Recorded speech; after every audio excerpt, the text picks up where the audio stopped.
encontrarse hoy para nosotros el consejo de Dios para nuestra vida. El Salmo 40. Vamos a leer un salmo. La palabra salmo significa alabanza, teichim, salmoy en griego. El salmo era, y los salmos son, la manera como el hombre interpreta la fe. Alguien dijo que en la Biblia Dios nos habla en toda la Biblia, pero que en los salmos es el hombre que le habla a Dios. El hombre le cuenta a Dios sus problemas, sus angustias, sus fases críticas y esos estados de situación que nos llegan como persona que vive en un mundo y en una sociedad en crisis. Así que vamos a leer hoy para ver cómo nosotros podemos enfrentarnos justamente a esos desafíos. El tema que voy a tratar de abordar con ustedes es cómo salir del fango, o sea, cómo resolver problemas, cómo enfrentarnos a conflictos, cómo superar etapas críticas en nuestra vida. Vamos a ver entonces qué nos dice la palabra de Dios. Salmo 40. Pacientemente esperé a Jehová y se inclinó a mí y oyó mi clamor y me hizo sacar del pozo de la desesperación, del lodo cenagoso. Puso mis pies sobre peña y enderezó mis pasos. Puso luego en mi boca cántico nuevo, alabanza a nuestro Dios.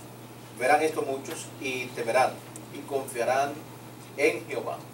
Bienaventurado el hombre que puso en Jehová su confianza y no mira a los soberbios ni a los que se desvían tras la mentira.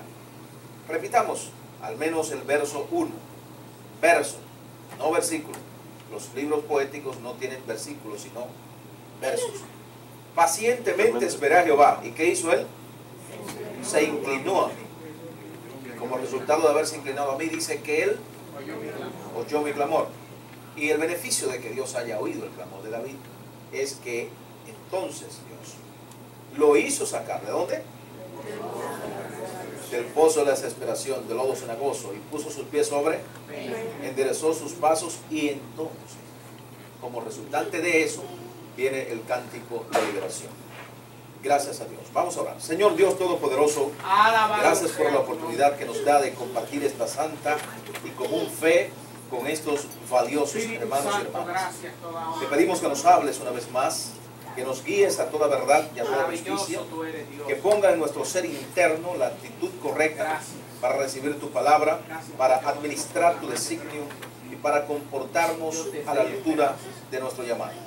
Bendícenos, oh Dios, una vez más, trae luz a nuestras almas, en el nombre de Jesús. Amén. Gloria al Señor. Tengo un amigo que él siempre se introduce diciéndole, tal vez ustedes lo conocen, el doctor Moisés Mercedes, que Dios es bueno, Dios es bueno. Dice él una vez tras otra, Dios es bueno. Y es verdad que Dios es bueno. Dios es bueno y es tan bueno que es bueno para los buenos y es bueno para los malos. Dios es bueno. Le hablaba en una ocasión a un joven en el aeropuerto de Luis Muñoz Marín de San Juan, Puerto Rico. ¿Hay puertorriqueños aquí?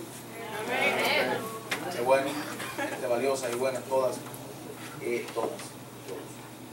Y resulta y viene a ser que en ese escenario había una señora que era algo así como egresada de la Facultad de Insultos Profesionales. Ella tenía un PhD, pienso yo, en insultar de manera muy grosera y profesional a la gente. Y sencillamente yo le planteaba la tesis de que Dios es bueno.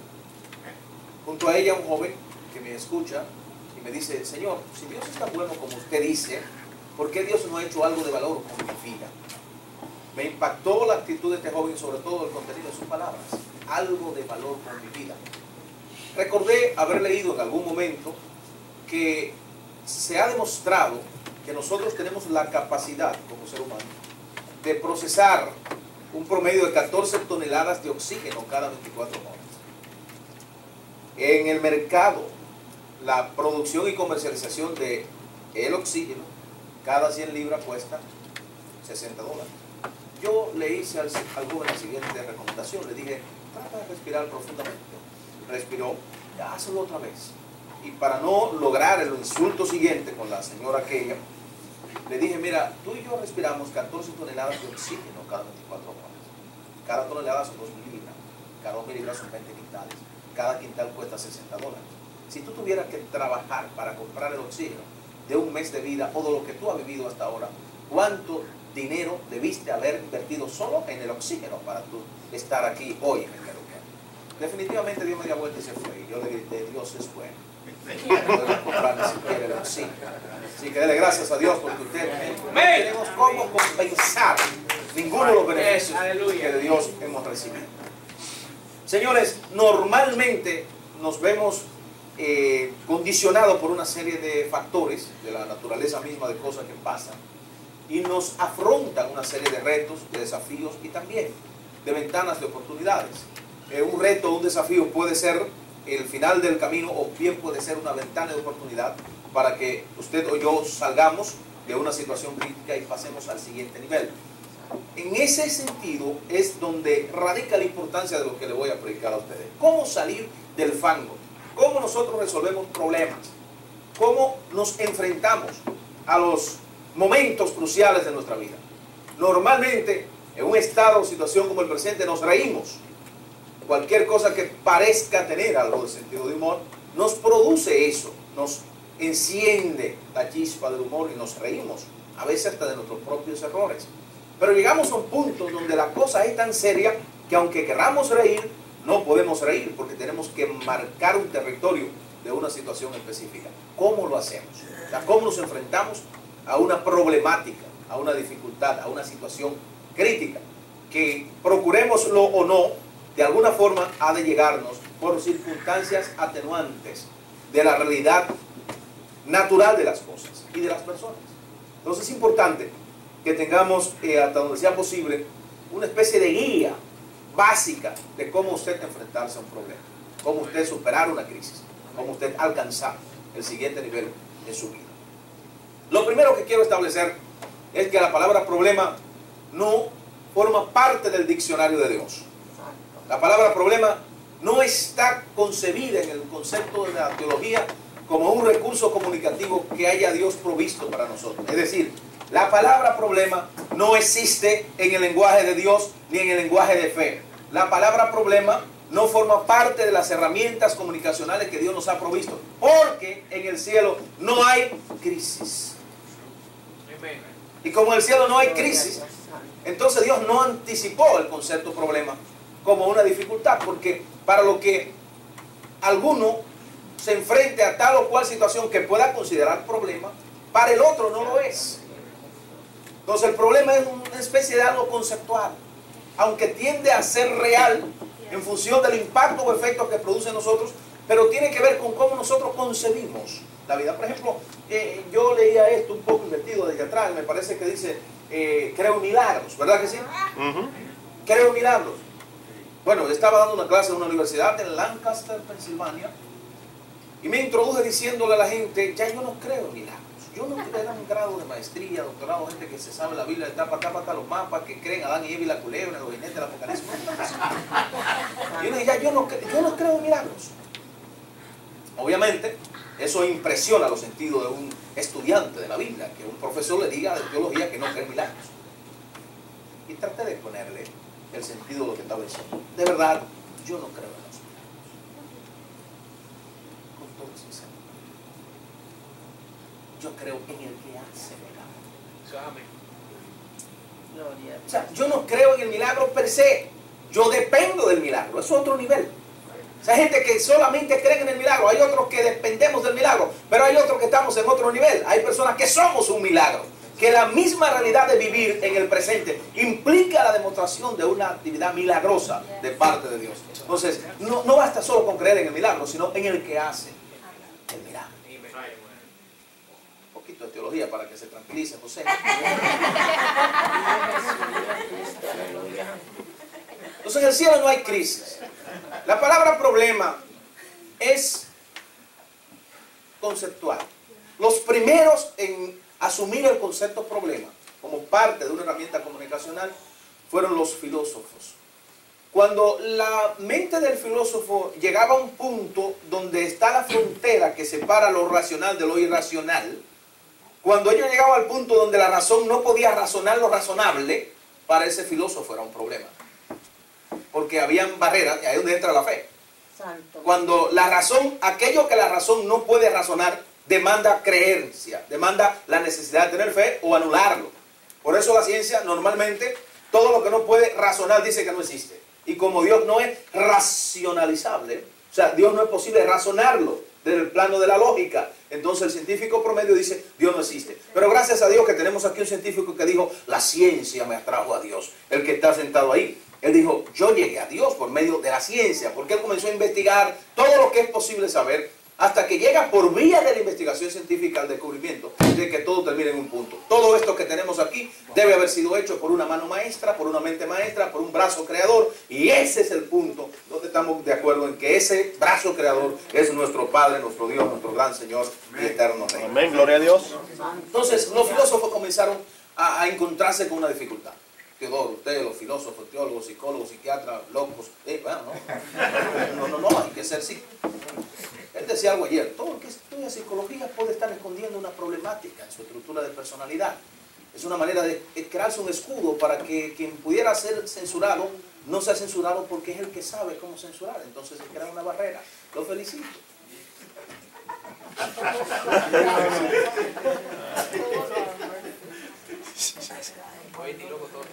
Entonces, el concepto problema, dígale a alguien, el concepto problema se origina en la construcción del pensamiento humano. La filosofía, cuando no podía razonar lo que está más allá de la frontera de la razón, decía el filósofo, estamos ante un problema. Pero también la acuñan los matemáticos, los algebraicos, los grandes matemáticos egipcios, los árabes, que fueron padres de la matemática, de la lógica, la mayoría de ciencias exactas. Ellos la perfeccionaron, la concibieron, la desarrollaron, crearon la teoría de los procesos.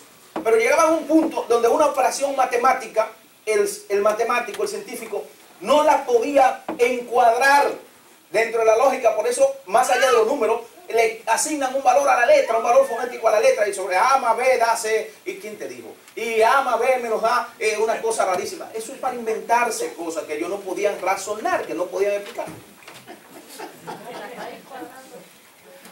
Pero le asignan un valor a eso.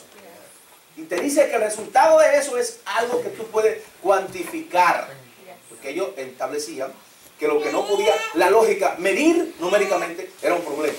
Entonces, ahí viene la simbología de los números, ahí viene una serie de cosas que ustedes que saben de eso, no sé cómo no han cuantificado la masa molecular del macrouniverso y han establecido los principios que relacionan las fuerzas que gravitan en el microuniverso con la frecuencia de sonido y el espectro de luz. Yo no sé cómo ustedes lo han hecho.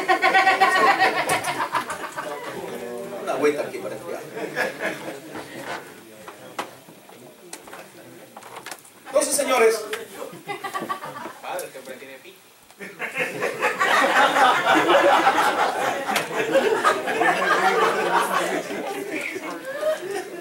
es cierto, el concepto problema, desde el punto de vista de la filosofía, es cuando la mente no puede razonar algo. Tenemos un problema. Desde el punto de vista de la matemática, cuando la lógica no puede cuantificar numéricamente el volumen, la masa, las unidades, entonces dice que tenemos un problema. Pero en el lenguaje de fe no existe la palabra problema como parte de la estructura comunicativa de los hijos e hijas de Dios. Ahora, en el accionar diario, en la operatividad de la existencia, en cómo funcionan las cosas que conocemos, tenemos que admitir no solamente que hay problemas, sino que hay personas que son un problema.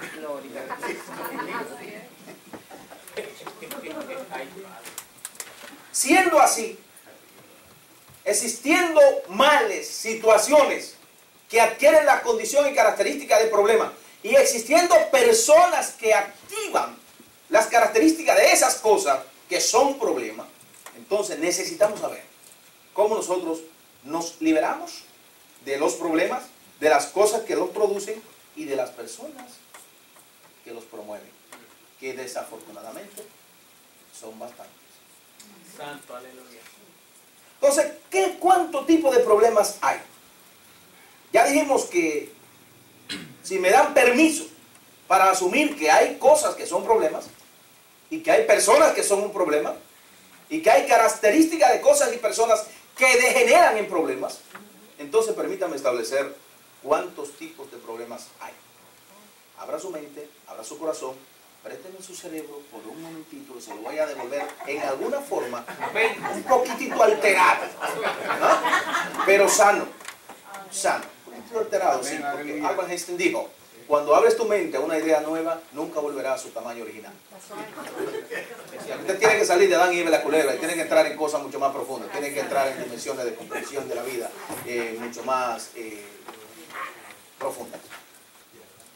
Lo primero es, el primer género de problema, género, de genea, de especie, de origen, de condición, de característica, género, de ahí viene genea, generación, génesis, en fin. La primera estructura de genea de problema, o sea, el génesis de un concepto de problema, son los problemas que llamamos existenciales.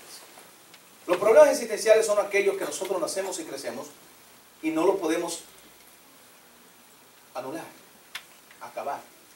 El pecado, por ejemplo, a partir de cuando el hombre se aparta del hogar de Dios, a partir de cuando el hombre abandona la comunión con Dios, entra en una condición de pecado. Y ese pecado, tanto la herencia de la condición como la actividad pecaminosa resultante de esa herencia de condición, es un problema existencial, porque solo la sangre de Cristo lo puede limpiar al ser humano.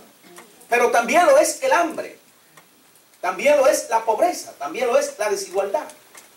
Problemas existenciales. Nosotros nacemos, crecemos, vivimos, algunos mueren, yo no voy a morir, gracias a Dios. Soy inmortal. Eso fue lo que el Señor dijo. El que cree en mí tiene vida eterna. Amén. Y no verá la muerte, sino que ha pasado de muerte a vida. Eso es lo que dice la Biblia. No sé con gente con una agenda de muerte, hablando de que se va a morir. Yo voy a pasar a una mejor vida. Cuando cierre los ojos a esta temporalidad, a la materia transitoria, voy a la inmortalidad, donde ya no hay muerte, donde no hay ninguna barrera, donde no hay nada que pueda interferir con el ciclo de vida que Dios tiene para nosotros. Entonces, ¿por qué tenerle tanto miedo a la muerte y estar asustado con una gente? No va a morir mañana, ¿y qué? Eso es así. Así Esos mismo problemas es. existenciales son así, de impactantes. La pobreza, por ejemplo, la pobreza. ¿Ah? Los políticos, que son gentes con ideas correctas y con conductas equivocadas la mayoría. Los políticos te dicen, vamos a acabar con la pobreza. Y algunos sociólogos y economistas decimos, bueno, matando a los pobres. Se acaba la pobreza. Eso es así. Sí, matamos tanto pobres como sean y se acaba la pobreza.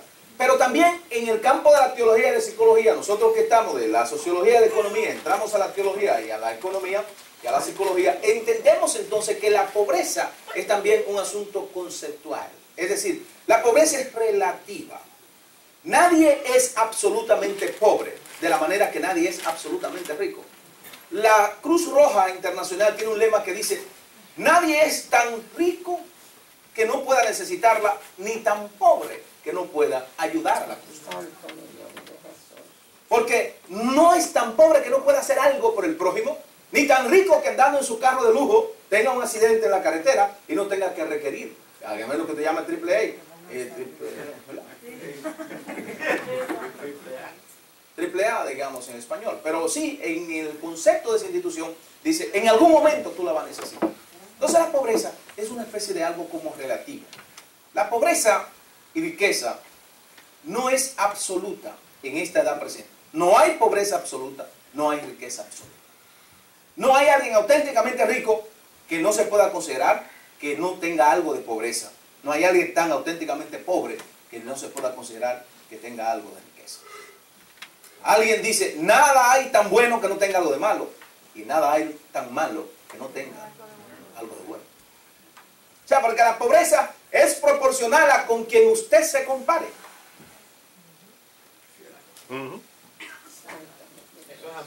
Eso es así. Es relativa. Por ejemplo, mi país, gracias a Dios, nosotros somos la primera economía del Caribe. Somos la novena economía de Latinoamérica. Pero estamos en un espectro, en el marco geográfico de países que tienen una problemática social y económica bastante grave, incluyendo el país más pobre del hemisferio occidental, Haití. La economía de nosotros es 44 veces mayor que la de Haití. De manera que si comparamos Haití con la República Dominicana, entonces República Dominicana es el cielo y Haití es el infierno. Económicamente hablando. La infraestructura social y económica de la República Dominicana es, en comparación con la de Haití, el cielo. Cuando un haitiano llega a la República Dominicana, llegó al cielo. Porque viene literalmente de lo que más se parece al infierno. Pero ahora, cuando la República Dominicana compara el estándar de calidad de vida y oportunidades y régimen de derecho a igualdad y niveles de desarrollo integral de la persona con una sociedad del primer mundo como los Estados Unidos, entonces República Dominicana es el infierno y Estados Unidos es el cielo. No será aquí, ¿no? ¿No es cierto? Si usted que tiene una sola pierna y que con dificultad puede andar, se compara con alguien que no solamente tiene dos piernas, sino que es un corredor de pista olímpica, que llega a 100 metros, lo que usted dice berenjena, digamos, en mi país. Entonces usted es muy pobre, que ni siquiera puede andar. Pero este tipo brinca, salta una valla y se va. Entonces, en función de con quién usted se compara. Díganos, hermano, no se sigue comparando con nadie. Amén. Que nadie es igual a usted. Nadie. Usted es pequeño de estatura. Dios pensó en su riqueza. No tiene que comprar tanta pulgada de ropa. Dele gracias a Dios. Le puso el pelo que con 2 batidas usted se lo aplana, se lo acomoda. Le ahorra tiempo en la peluquería haciendo fila para arreglarse. No le dio pelo, óigame, mejor póngase una crema, una cosa y salga corriendo. Dele gracias a Amen, yes. Eso es así. Es flaco, gracias a Dios. No lo es, gracias a Dios. La adaptación, la actitud es importante para determinar el nivel de riqueza que tiene usted. Porque hay personas tan pobres que lo único que tienen es dinero. Amén. Eso es así. Entonces el problema de la pobreza es un problema existencial. El problema del mal es un problema existencial. El problema de la desigualdad es un problema existencial. Existe. ¿Cómo lo hacemos desaparecer de nuestro entorno? Concibiéndonos superiores en actitud mental hacia esa realidad. ¿Qué significa eso? Bueno, que yo no voy a depender de que si tengo o no tengo para sentir que soy digno de vivir a plenitud del propósito de Dios en la tierra. Porque si sé quién es Dios, quién yo soy, de dónde vengo, dónde estoy y hacia dónde voy, con o sin, yo estoy viviendo a plenitud en la función de que no dependo de que tenga que tener esto o aquello para darle un valor agregado a mi vida. ¿Se entiende eso? Ahora, si comienzo a compararme con el que tiene un poquito más y un poco más que el que tiene un poquito más, ¿sabe qué? Yo no sé de cuántas nacionalidades tenemos aquí, gente. ¿De cuántos son mayormente ustedes? ¿De cuántos son? Guatemala, los Chapines, los Santo Domingo, Puerto Rico, México. ¿Quién es estamos secretario? juntos. El Salvador. Es una pequeña nación unida. ¿Quién es secretario general? Honduras, hermanos hondureños. ¿Dónde están la gente de Honduras? Están ausentes hoy aquí, Hermanos de Honduras. Honduras aquí. Qué bueno. En fin, es probable que una palabra suene mal en su comprensión y tal vez no tenga el mismo significado para algunos de nuestros países. Así que si usted escucha una palabra que suena mal en su país, no me atribuya que lo estoy usando a propósito. Deme el beneficio de la duda. Diga, él no sabía qué significaba. Algo así. Para yo poder decir. O sea, los problemas existenciales están allí. Sus problemas están allí. Segundo tipo de problema. El 90% de las personas se dedican a cosas para las cuales no han sido llamados en su vida. Entonces, el 80% de los problemas que usted y yo tenemos que enfrentarnos, no lo crean, el 90% de las personas que se dedicaron a hacer el 90% de cosas para las cuales no estaban llamados. ¿Me explico? La gran cantidad de cosas a las que usted tiene que dedicarle tiempo es proporcional a la gran cantidad de personas disfuncionales con las que usted se relaciona. El vecino borracho, el loco que anda endrogado en la calle, el que te puso la basura en el pie de la puerta del apartamento, el que te debe y no te paga, el que te dejó un mensaje grosero en el celular, en el answer machine, la novia que te creía el novio ideal y que mañana te sale con que ya no, que tú no eres ni el ideal, ni el irreal, ni el coyuntural, ni el circunstancial, ni ninguna otra cosa. Misericordia, papá. La mujer que cuando tú estabas, que parecía venido de una pista olímpica, te amaba, te distinguía, te apreciaba, te quería, pero ya con el paso del tiempo, cuando las curvas de la vida comienzan a llegar a la carretera de la existencia, ¿ah? Ese hombre que veía a esa mujer como un ideal, pero ya cuando comienza a marcarse las huellas del tiempo y que el jardín de la vida comienza a presentar unas rosas blancas. Entonces hay gente que cree que las mujeres son como los carros nuevos, que cada año sale un modelo nuevo, entonces...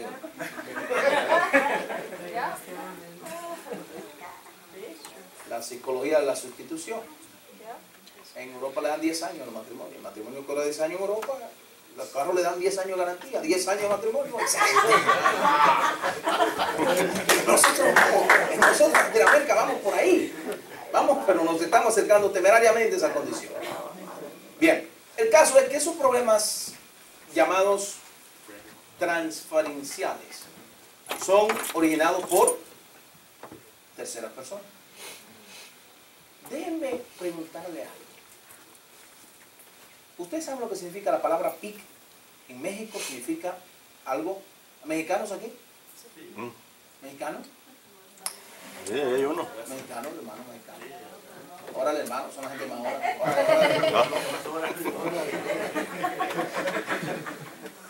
En México el pique es algo con chile, picante, ¿verdad?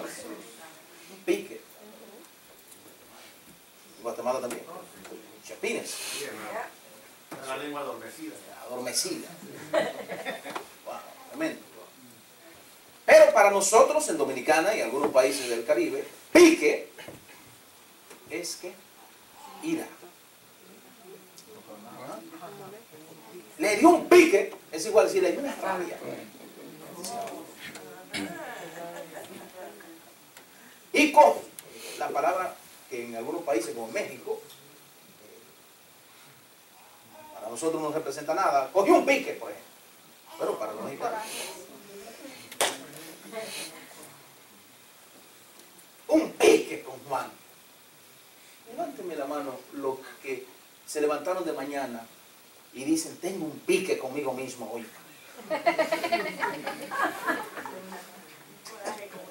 ¿Encontraron ese caso? Un coraje con uno mismo. Y que tengo un coraje con mí mismo. No, normalmente no pasa eso. Pero puede ser que tenga un coraje con el compañero de trabajo y que arrastró varios días de eso, como aquel gerente que la empresa comenzó a presentar un problema.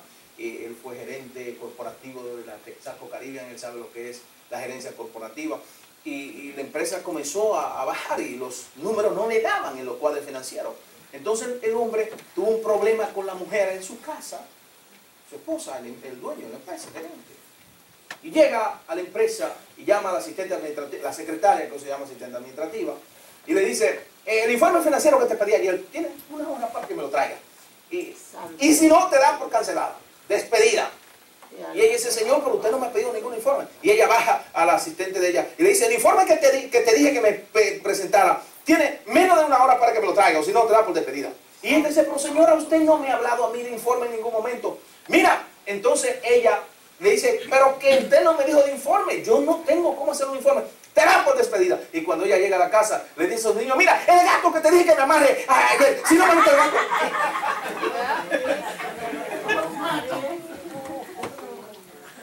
Transferencia.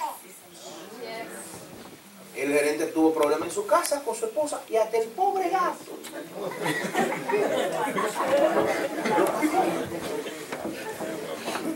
¿Cuántos problemas nos crean la gente? Económicos, nos ponen presiones, nos crean situaciones específicas. Hay que saber bregar con eso. Amén. Entonces los problemas se llaman ¿cómo?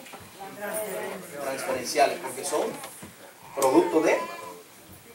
Producto del pique. Gracias a Dios. Esa doña puede durar 200 años con ese sentido de humor que tiene. Qué bueno. Esos problemas transferenciales. Los problemas de la sociedad, por ejemplo, la desigualdad, la injusticia, el desempleo, no se lo crean los políticos. Son un problema, son un mal necesario. Porque sin políticos la sociedad no sirve, no se divierte. Los políticos son una especie de actores sociales que divierten a la gente. Cada 4 años te dicen que van a resolver el problema y ya tú sí se lo crees. Está hablando uno.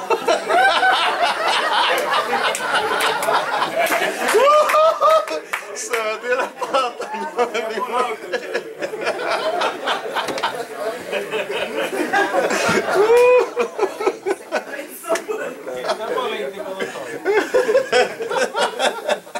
Por eso fue que no lo aceptaron este año.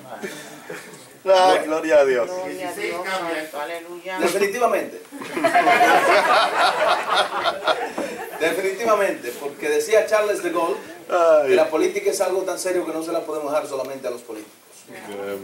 Parte de nuestra irresponsabilidad social como creyente ha sido dejarle la política solamente a los políticos. Bueno, el caso es que esos problemas transferenciales son problemas generados por terceras personas que nos rodean. Y no voy a hablar de la mujer que, usted sabe, la mujer tiene un mecanismo de cobrar los impuestos que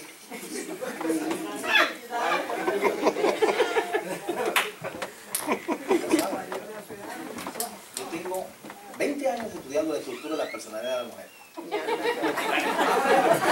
Venía ahí. Tengo 27 años, había de hacer mi primer libro, tengo 70 libros escritos. Ay, ay, ay. 76 libros escritos, tengo como 5 libros publicados, más otros manuales y cosas. Y uno de mis primeros libros en escribir fue El perfil de las 5 caras de la mujer del ministro. Santo, santo. Y le confieso que no lo publiqué porque cuando iba por las 5 me di cuenta que no eran 5. Entonces lo dejé ahí hasta que descubra las otras. Ese lo tengo ahí, en un compás de espera. Y está fundamentalmente desarrollado, pero no lo he publicado y quién sabe, lo voy a publicar ya cuando esté un poquito más avanzado. No en vejez, en juventud acumulada. Resulta y viene a ser que la mujer es el que Dios la bendiga. Amén, amén, amén.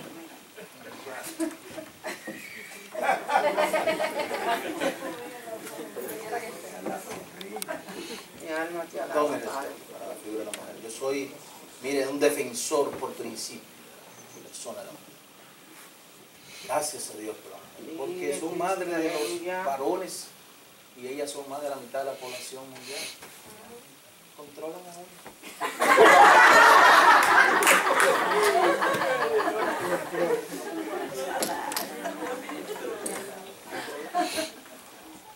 Levánteme la mano el hombre que trabaja y que porque quiere comprar un carro. No he podido todavía. Y si trabaja porque quiere comprar un carro es porque por medio de ese carro como herramienta de producción o de paseo o de diversión, usted piensa que se va a encontrar la mujer que le impresiona al hombre que tiene un carro. Amén. O sea que al final de cuentas todo es por la mujer, todo es por la mujer, todo es por la mujer. Eso hace. Yo no sé cómo pueden vivir los solteros, Dios lo perdone a todos.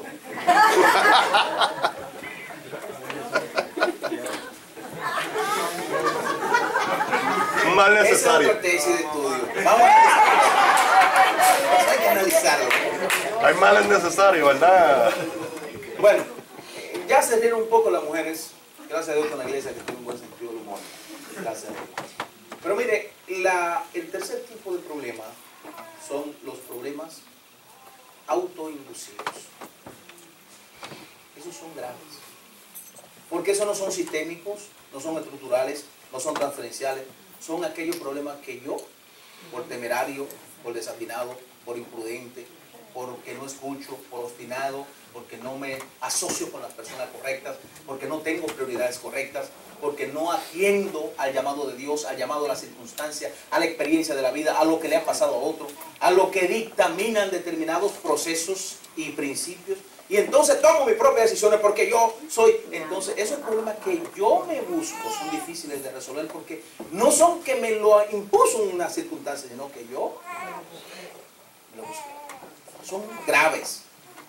Ahora debo decirle que una gran parte de los problemas que tiene la gente Santo, mi Dios, dime eso. obedecen al hecho de cómo toman decisiones. Se lo buscan ellos mismos.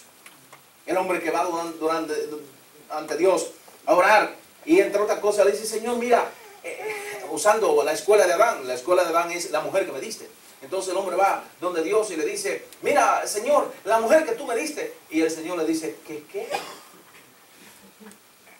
Que yo te di. Que tú escogiste. Porque de que Dios no se mete en un asunto de que con quién yo me tengo que casar y a quién yo tengo que escoger. Porque eso a mí me tiene que gustar. ¿Qué tiene que ver Dios con eso si Él está allá arriba? Diga conmigo. Ajá. Ajá. Entonces es importante saber moverse. Es importante tener un criterio para tomar decisiones. Un parámetro, un referente, un patrón para las decisiones. Entonces la mayoría de gente no le da importancia a eso. Vamos, arranca y después en el camino nos arreglamos la carga. Ajá. Mírete el hombro a ver si soporta la carga. Gloria a Dios santo, aleluya. Pero sí. Pero no, las tomamos la decisión y al final. Cuando nos damos cuenta que el hombro no soporta la dimensión de esa carga, decimos entonces, vamos a quitarnos la carga. Me voy a divorciar. ¿A qué? Porque no lo comprendemos y aparece un abogado de mala práctica que dice, Juan Pérez el tuerto y Felipa la coja se separan por incompatibilidad de caracteres. Pero que esa gente nunca tuvieron caracteres similares. Por una razón básica. Ellos, los dos, están en el espectro radioeléctrico. Yo no sé si ustedes han visto los radios que tienen unos numeritos que dicen 10, 60. Se llama escala del espectro radioeléctrico, ¿verdad? Y ustedes han visto que hay una aguja que se marca en esa escala. Y que cuando usted prende el radio, en la medida que usted le da volumen, hay una lucecita que sube o baja. Se llama decibeles, que es la manera como usted mide la intensidad del sonido. El sonido del oído humano tiene una capacidad de resistencia de 70 decibeles, que es lo que tolera. Cuando usted escucha una música o un sonido intenso por más de 70 decibeles, lo que hacen los vellos sensoriales, 20.000 que tenemos, es que se arrastran en una sola dirección. Por ejemplo, cuando usted oye una sirena, se arrastran y no son reversibles y la persona se va quedando sola. Por eso, un jovencito de hoy, que desde los 9 años está escuchando música pegada a los oídos, a los 17 años está 60% más sordo que un anciano de 87 años. Por esa sencilla razón. Entonces, ¿qué pasa con lo del espectro radioeléctrico? Bueno, que la Biblia dice que el Señor dijo que estarán dos durmiendo en una cama y que uno será tomado y la otra será dejada y viceversa. Y usted dice, ¿pero por qué? Si eran esposos, si compartían. Sí, ambos tenían una misión en la vida, no siempre la pudieron concertar para hacerla de manera compatible. Otro caso es que los dos estaban en el espectro radioeléctrico, pero usted ve que a los radios le ponen una cosita que dice AM y a otra le pone FM. Eso no está ahí de adorno. AM significa amplitud modulada, porque eso está hecho con leyes físicas, ¿no? Y lo otro significa frecuencia modulada. Es decir, la onda de sonido que va en amplitud modulada va dando vuelta en el espectro radioeléctrico, o sea, da vuelta en círculo, la frecuencia va en círculo. La onda de sonido de frecuencia modulada es lineal. FM significa direccional. Donde usted ponga la antena, por ahí le va a llegar nítida la frecuencia, no importa hasta dónde. Usted direccionó la antena por ahí. Entonces, marido y mujer, los dos están en el espectro radioeléctrico, pero no se entienden por una razón básica. Porque uno está en amplitud modulada, dando vueltas, y el otro está en frecuencia modulada, lineal. El Señor, cuando venga, va a tener que tomar al que más se parezca al propósito que Él tenía trazado. Amén. Yo sé que ustedes están diciendo aquí, ¿y en qué frecuencia estoy yo?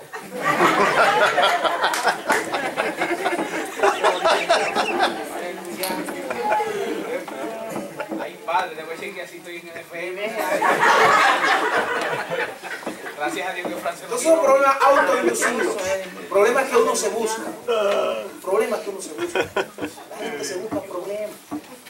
La juventud hoy se busca problemas. Esa juventud está sorda. No quiere escuchar. No quiere escuchar a nadie. Saben bastante. Demasiado. La generación está demasiado provista de herramientas. Pero eso mismo es un daño, es un riesgo, porque no socializa. Algunos de ustedes jugaban con bolita carritos de madera. el primer carro mío fue uno de tracción delantera, doble tracción, un palito. Le ponía una rueda de madera y usted por ahí rodaba. ¡Habla, papá! Por ahí. Y se iba. Tremendo. Luego tuve mi primer carro 4x4, fue un burrito que tenía mi mamá.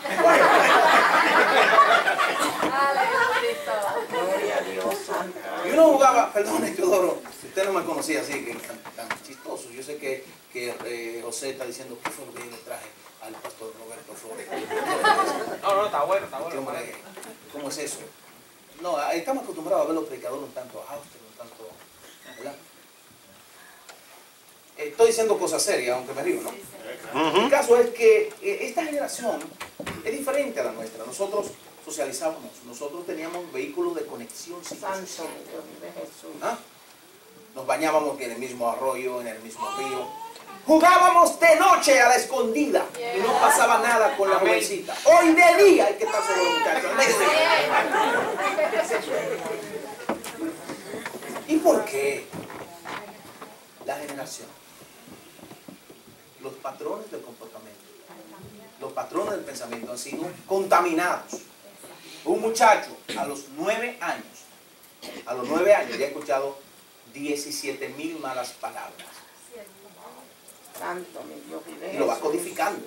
Por eso en la menor reacción lo que le sale es una palabra descompuesta. Para un adulto formado, decir una palabra descompuesta le cuesta, porque no está dentro de la estructura de su personalidad. A ellos no, a ellos les sale, Gloria pero a así, Dios. le fluye, es su patrón de pensamiento. Entonces es importante que nosotros sepamos que eso es un problema. Dígale a su vecino, eso es un problema para esta generación. Problema, papá. Porque esa gente cuando te habla te va a ofender y te va a decir cosas que te van a lastimar, porque en tu generación tú no hablabas así. Entonces cuando ese muchacho que no respeta ni a papá, ni a mamá, ni al pastor, ni al maestro, ni a nadie, Gloria. que es un león en la casa, tú no tienes, tú dices, pero ¿qué fue lo que yo parí? ¿Qué engendro de cosas fue que yo parí? Tú lo pariste bien, pero hay un sistema pecaminoso contaminado que te ha adoptado tu hijo, porque el sistema quiere tus hijos. Por eso este sistema tiene problemas, porque le quita al padre no el derecho a abusar, que nadie lo tiene, sino el derecho a dirigir su familia. El Estado quiere ser dueño de tu hijo, quitándote la autoridad sobre tu hijo. Aunque el propósito mediante el cual sale la ley de protección de familia Gloria. es para evitar el abuso, porque esta nos da también una sociedad intoxicante, donde la gente no tiene socialización efectiva, el trabajo, el tren, la máquina, el frío. La gente se encierra en un estado de situación mental que le aburre, la rutina aburre, y eso traduce en patrones de violencia. Una sociedad que es potencialmente violenta por esa realidad. Pero vaya, significa eso que usted no le puede amonestar a su hijo, porque el hijo llama el teléfono y llama a él.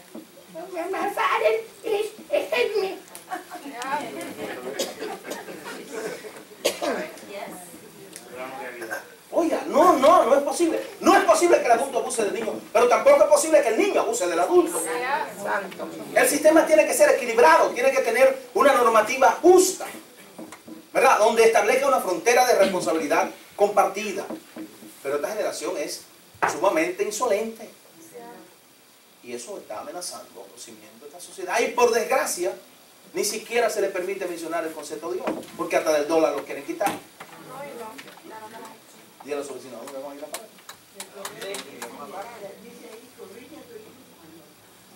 Sí, pero ¿qué tal? Eso lo dice en la Biblia que usted y yo creemos.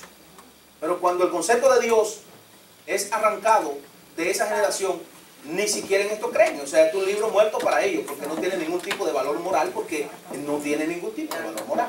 Nosotros nos amparamos en eso porque creemos en ese libro, pero ellos no.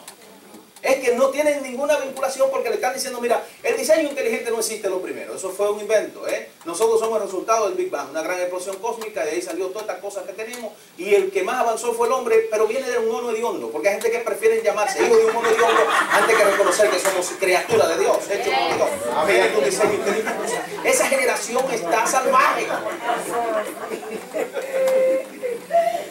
Y todo eso nos trae, ¿qué? Crisis.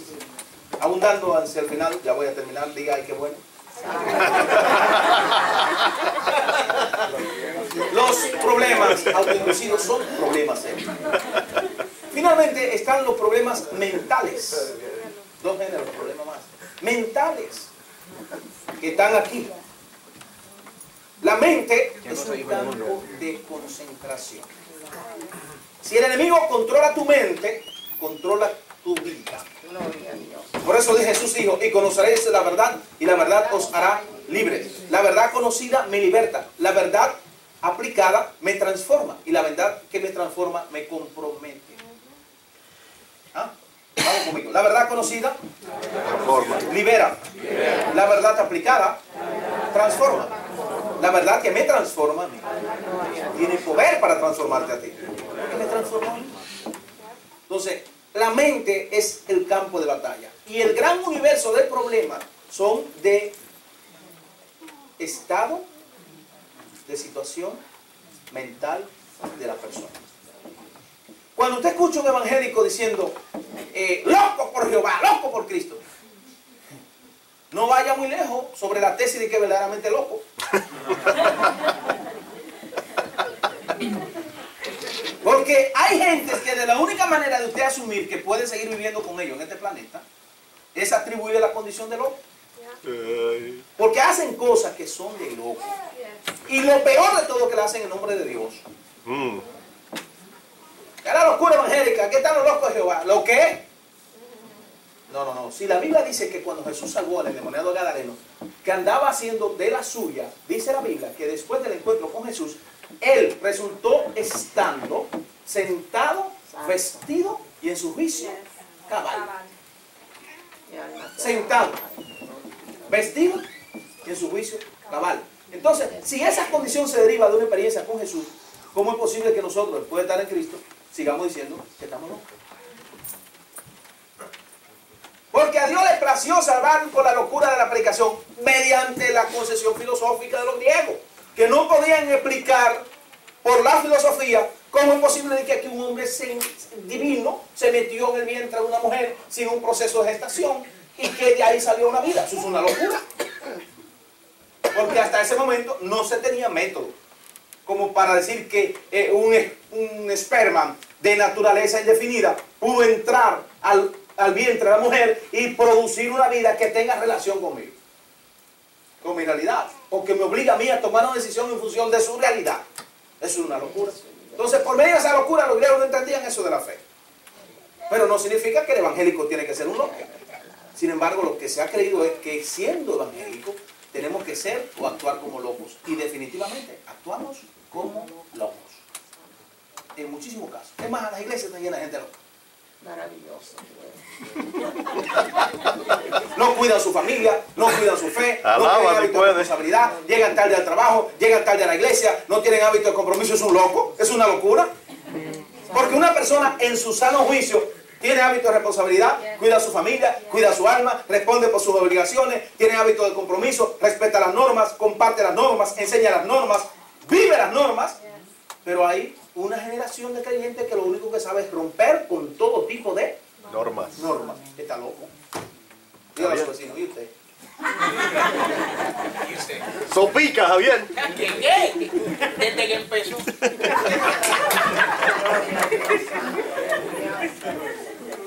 Asumamos el siguiente caso. Para ir a su trabajo usted tiene un horario que se lo establece el que le contrató su fuerza de trabajo, fuerza laboral. Se dice a las 8 tú debes estar aquí. Si usted llega a las 9, es posible que un día se lo tolere. Santo. A la segunda vez, le van a llamar a la gerencia de recursos humanos y le van a decir, ¿usted está verdaderamente interesado en este trabajo? Sí, yo quiero mi trabajo porque yo lo necesito. Ok, la próxima vez llegue a tiempo. Es probable que la tercera vez que llega tarde, le digan, remítase al Departamento de Recursos Humanos. Y cuando usted va, usted tiene una carta y dice, usted no está en condiciones de trabajar para esta empresa. Pero en la iglesia,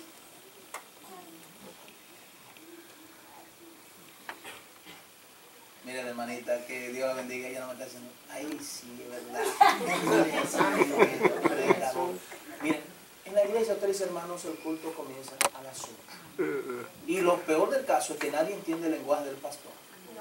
El pastor dice que a las 8, los hermanos entienden que a las 9. Y a las 9:30 todavía están llegando. Pero llegan como si nada. Porque en el trabajo uno dice, mire señor, excúseme por favor, yo tuve una dificultad y llegué tarde. No, ellos llegan y agarran y se meten en su culto. Y entonces Jehová es de ellos. No, eso lo cogen para ellos solos. Es un problema de identidad que tenemos nosotros como creyentes. ¿Problema? Haga así conmigo.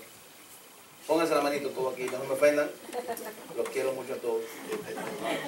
Es un problema aquí. ¿Ah? La mentalidad. Nosotros tenemos un problema de mentalidad. Como latinos tenemos problemas de identidad. Venimos aquí a un país del primer mundo y seguimos pensando como un país de quinto, sexto mundo por ahí. Es un problema. Sí, venimos arrastrando cadenas de miseria mental, de pobreza mental, que no nos deja avanzar. Hay gente que siempre te van a dar aquí $1 de ofrenda, porque estaban acostumbrados a ir a la misa. Y eso era lo que daban. Como allá lo que se pedía era limosna, aquí la variante idiomática, ofrenda, limosna, lo mismo, te van a dar $1. Es más, hay gente que viene a la iglesia porque es el espectáculo más barato. Con $1 se recibe música. ¡Alaba! Al cine no puede ir con $1. Pero aquí recibe buenos cantantes, buena música. $1. Así conmigo. Entonces, ¿cómo avanza el reino de Dios? Pero cuando salen de aquí, van y se dan una jatura allí. No importa que cuántos kilogramos de grasa tenga saturado, no importa. ¡Véngale! Ajá. Gloria a Dios. ¿Tú eres loco? ¿Dónde está la prioridad? Los problemas mentales. ¡Finalmente! Gracias a Dios. Están los problemas espirituales, que tienen que ver con la espiritualidad que nos gobierna. Los pueblos son el resultado de la espiritualidad que los gobierna. Las iglesias son el resultado de la espiritualidad que las gobierna. Y cuando hablamos de espiritualidad, no estamos hablando de que si una persona tenía un crucifijo o si tenía un ídolo. Estamos hablando de la construcción del pensamiento de la gente. ¿Qué es lo que está gobernando las acciones de la persona? O sea, cómo la persona se visualiza a sí mismo, cómo visualiza a los demás, cómo entiende su responsabilidad en la vida. Todo eso tiene que ver con la espiritualidad. Y si por añadidura esa persona ni ora, ni lee la Biblia, y se pasa 10 años en la iglesia con Adán y Eva y la culebra, entonces ¿cómo va a prosperar la iglesia? Dígale a su vecino.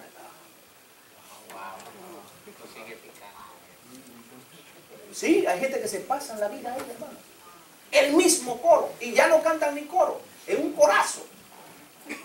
Vamos a cantar un corito. ¿Qué cosa? ¿Qué corito? ¿Qué es eso? Santo eres mi Dios. Porque lo correcto es que se diga, vamos a cantar a coro. Vamos a cantar un corito. Y algunos son hiperbólicos, ya no es un corito, es un corazo. ¡Qué barbaridad! Y se pasan 1 hora ahí sudando. Y luego entonces le presentan al predicador para que predique. La gente está cansado, agotado físicamente y mentalmente. Entonces cuando uno comienza a predicarle esta cosa de la gente dice, la iglesia no se hizo para dormirse. Si quiere dormirse, vaya a su casa a dormir. La iglesia es para estar atento. Pero a veces la propia condición del culto no le deja alternativa a uno. Dice, bueno, como es un lugar donde los demonios pueden molestar menos, por lo menos aquí me duermo.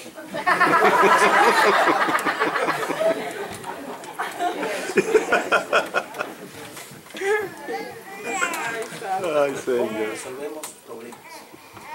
Lo primero, para terminar, para resolver un problema, es tener la actitud correcta. Diga conmigo, tener la actitud correcta. Es el primer paso para usted resolver un problema. Segundo, proceder sobre la base de un diagnóstico.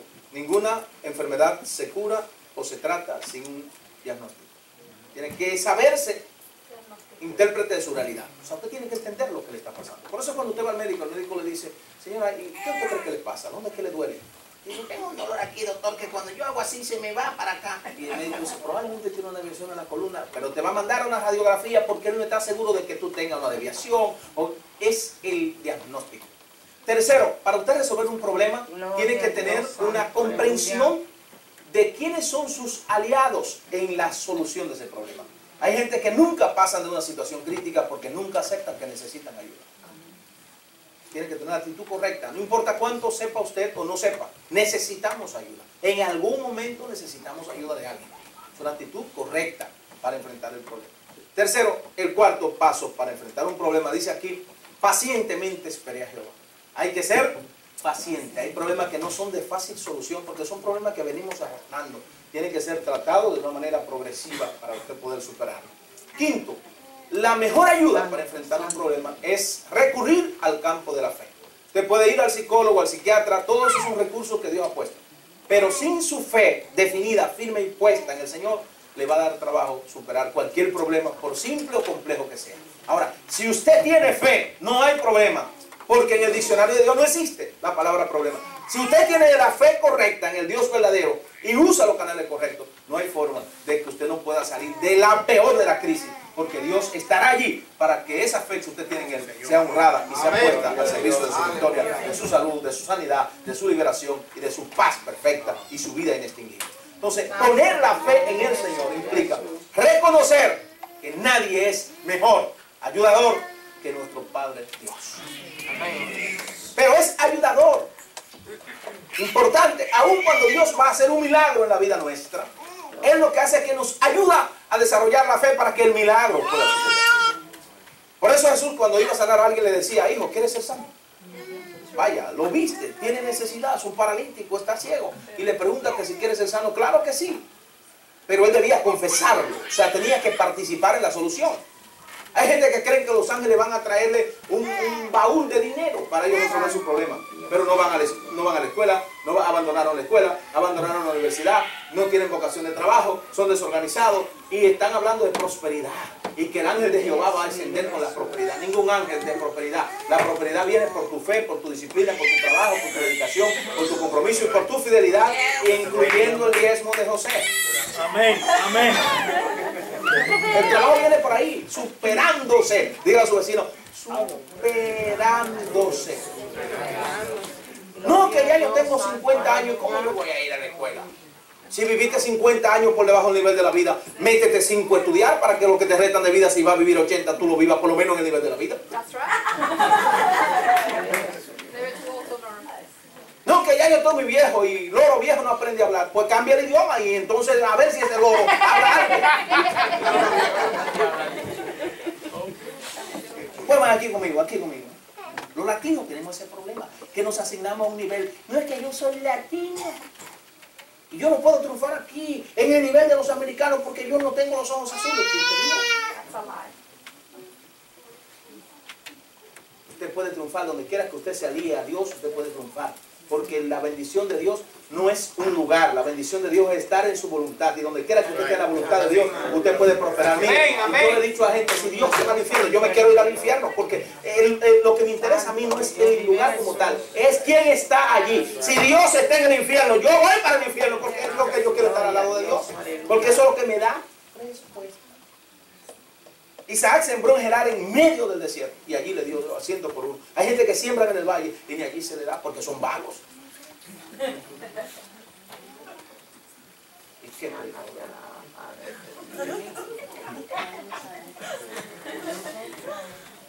una frase que dice: si crees que la universidad es cara, y se prueba la ignorancia. Claro. Entonces somos así. Levántame la mano, no los quiero ofender. Los que terminaron sus estudios profesionales. ¿Qué estoy estudiando? Los felicito. Levántame la mano los que tienen su propia empresa. 2 personas, 3. Santo de Dios. Déjeme dar un dato. En el mundo hay 7.000 millones de personas o más. Y el 90% de las patentes comerciales es propiedad del 5% de la población mundial. Y el otro porcentaje trabaja para ellos.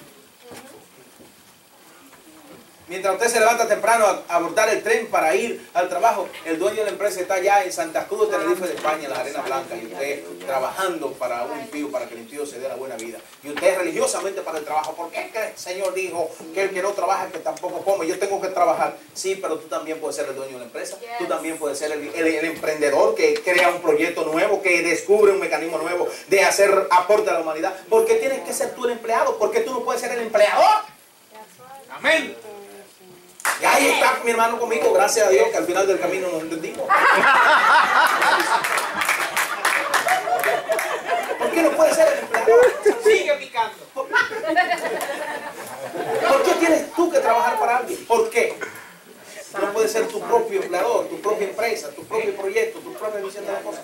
Diga conmigo ahora, por vagos que somos.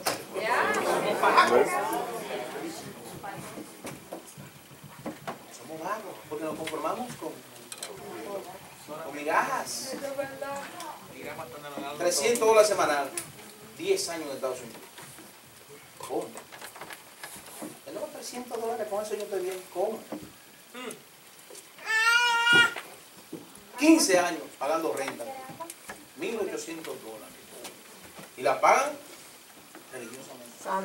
¿Y por qué tú no buscas un mecanismo de con eso tú sacar una casa? Y es tuya, que te tome 30 años para pagarla. Asegúrate de que la tasa no sea variable, ¿eh? Una tasa única, no variable. No importa el porcentaje, pero no variable, porque en esa tasa variable hay problemas y en esos préstamos combinados también hay problemas. Pero cómprate tu casa, bendito Hijo de Dios. No porque es que yo voy a vivir allá en Tamaulipas, México. ¿En qué te quedes? Si tú vas a vivir en Tamaulipas, vete para allá, pero quédate allá. Pero si estás aquí, compra aquí tu casa. Haz tu fundamento aquí, invierte aquí, desarrollate aquí, posiciónate aquí. Yo no compra en Tamaulipas, o allá, o en Juárez, o allá en Veracruz, o en Santo Domingo, si tú quieres. Vamos para allá. Maravilloso tú eres. Es cuestión de ubicación. ¿Entiendes? De ubicación para poder encontrar solución. Y estamos ahí. Toda la vida. Adán y Eva la culebra.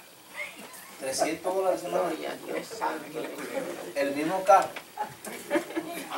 10 años, 12 años. Gloria a Dios santo. Aleluya. Carro como el que yo tenía, ya le dije el primero, pero el tercer carro que compré era un carro que sabía la ley del trabajo en equipo. Él y yo éramos socios. Unas cuantas cuadras me llevaba él y las otras le empujaba yo.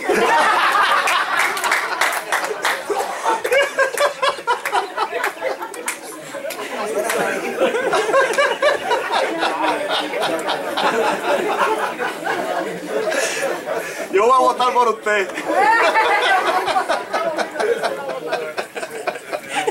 Oiga, no. Me voy a nacionalizar. Una humeadora por la calle que por el humo lo descubran ustedes, ahí va.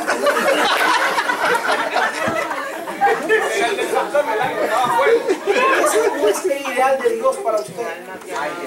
Ese no es el ideal de Dios. Mientras el impío con un lease cambia el carro cada año, o tiene, qué sé yo, un crédito bueno y saca lo que quiera, y usted empujando el carro. Y en el invierno quedado usted ahí, frizándose, y el impío pasa con su buen carro, oyendo una música a Beethoven, a Herschel, clásico, a Johanna Bass, y usted escuchando pena de un bachatero.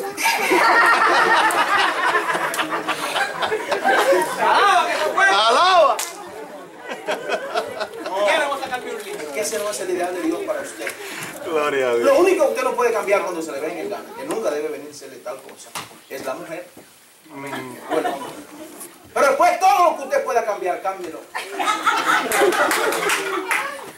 Renueve su estado mental, su fuerza de determinación, para que comience a resolver los problemas. Y resuelve el primer problema, que es usted. Usted es el problema. A veces el problema no es el otro, es usted el problema. Usted, como aquella mujer que tenía problemas con su marido, se peleaban hasta por la mirada. Hasta por la mirada. Eso era un campo de batalla, que ahí se representaban todas las expresiones deportivas de violencia. Gloria a Dios santo. Antes de llegar ya estaban peleando. Esa mujer buscó ayuda psicológica. Yo no sé cómo no fue a la escuela de psicología de Teodoro. Buscó psiquiatra, buscó de todo. Nadie le resolvió el problema. Y le dijeron, mira, hay una señora que dicen que es bruja. Ella sí sabe resolver. Ella te va a ayudar. Santo, santo, La santo. remiten a la persona y con esto termina. La remiten a la persona para que le resuelva el problema con su marido, el conflicto. Santo, mi Dios. Y la señora la mira y le dice, me dicen que tú tienes un pleito hasta por la mirada con tu marido. Dice, sí, mire señora, mi marido y yo, antes de él llegar ya estamos peleando. Y así ha sido por los últimos años. No hay forma de resolver ese caso. Y le dice la señora, mira mija, yo te voy a ayudar con algo muy simple. ¿Tú tienes café en tu casa? Sí. Pues tú vas a hacer algo. Tú vas a hacer cada día, cuando tú veas que tu marido está por llegar, que tú sepas que ahora va a llegar, una taza de café amargo. Y va a hacer esto. No te lo tragues, ni lo botes. Santo, mi Dios. Ya ustedes saben el final de la historia. Al final llega el marido y vaya, la mujer, y él comienza a pelear, porque hay hombres que pelean más que una mujer despechada. Hay hombres que son peleones. Problema. Mire, y la señora callada, muda. Y ese tipo dijo lo que dijo y ella, el segundo día, todo lo que ella necesitó hacer se lo puso al alcance del marido, una cosa increíble. Las mujeres son muy buenas para prestar servicios. Amén. Excelente. Y él llegó peleando y ella tranquila, su trago de café amargo. Al tercer día el hombre llegó manso, le trajo una rosa para compensar los servicios prestados y ya las cosas iban tomando su ritmo. El cuarto día la mujer otra vez su trago de café amargo. El hombre vino, como que yo no estoy seguro de por qué tú no me has reaccionado en los últimos 3 días. Y ella, con su cafecito amargo. La mujer le había dado 7 días. Si a los 7 días tu marido no cambia, tú vuelves aquí. Cuando ella regresa al 7º día, le dice, ¿cómo te ha ido con tu marido? Dice, señora, eso funciona. Ese hombre está con... Santo eres Cristo de la gloria, aleluya. Un angelito. Ese hombre está, pero terrible. Lo último que hizo fue que vino del trabajo temprano y me ayudó a mí a hacer los oficios de la casa y me protege, me trata con delicadeza. El hombre ha cambiado, mire, a un 300%. Ese hombre está completamente diferente. Y le digo, la próxima vez que tú necesites ayuda de alguien, procura controlar tu bendita lengua. Gloria a Dios. ¿Entendieron? ¿Cuál era el problema? ¿El hombre que venía peleando? Santo. La lengua de Dios. Cafecito amargo, tómate eso. No hay problema. Eso te resuelve. Así de simple. Entonces, para resolver un problema tenemos que tener las prioridades correctas. Y las prioridades correctas se las voy a decir en pie. Párense, que ya yo terminé y le dije que con eso terminaba. La primera prioridad en mi vida tiene que ser Dios. Amén. Segundo, Santo eres. mi cuidado personal. Gloria a Dios. En todos los sentidos. Yo tengo que estar preocupado y ocupado por mi salud integral como individuo. Porque no puedo ni mostrar mi amor a Dios ni al prójimo si yo no tengo Te alabamos. salud. Nadie puede dar lo que no tiene. Amarás al Señor tu Dios y a tu prójimo como a ti mismo. Tercero, mi tercera prioridad tiene que ser necesariamente mi familia. No puede ser bajo ninguna circunstancia ministerio, ni profesión, ni nada. Mi familia es mi tercera prioridad en la vida. Me ocupo de mi salud integral y mi próximo nivel de responsabilidad es que mi familia tenga salud integral. Gloria a Dios, Hay santo. gente que cuida la iglesia de su familia. No. La iglesia, el Señor la protege de alguna manera a la iglesia. Usted tiene que cuidar su familia. Usted no va a dar cuenta de mi familia. Yo voy a dar cuenta de mi familia. Entonces, la cuarta prioridad es el ministerio del reino de Dios sobre la tierra. Es la forma que Dios te haya llamado. Eso es lo que sigue. La responsabilidad con el Señor. La quinta prioridad es tu causa. La causa justa. Tu país. No es cierto que Dios te quiere llevar a ti a India mientras tú no le has predicado al vecino que está a tu lado. O sea, tu gente, los tuyos, tu raza, tu clase, tu entorno. La sexta prioridad es una causa justa. Y la séptima es practicar el amor como el principal principio de vida. Si usted asume esas prioridades, Gloria a Dios. aunque usted solamente se sepa Adán y Eva y la culebra, no habrá problema que usted no pueda superar. Si usted asume esas prioridades, aunque lo tire a usted en el fango, de allí lo va a sacar Dios, va a poner su pie sobre peña, le va a dar un camino nuevo, le va a llevar de triunfo en triunfo, de gloria en gloria. Y cuando cierre sus ojos a esta vida, despertará en la plenitud de aquel que todo lo llena. Amén. Toma en cuenta que yo no soy quien le va a resolver su problema, ni el psiquiatra, ni el psicólogo, ningún profesional de la conducta o pastor o consejero puede hacer por usted lo que usted no es capaz de hacer por usted mismo. Que el Señor me lo bendiga. Gracias por acompañarnos en esta presentación.